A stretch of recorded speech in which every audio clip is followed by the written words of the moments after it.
What's going on, YouTube world? This is JDOT713 coming at you again with another video review by Infinti Q60.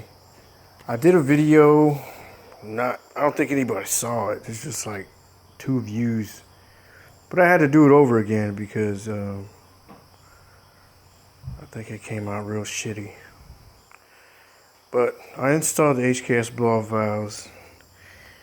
They look pretty cool. Got the engine cover on. You see the intercooler and the coupler right there. Just some vacuum hose that I ran. It looks cool. It looks legit. I like it.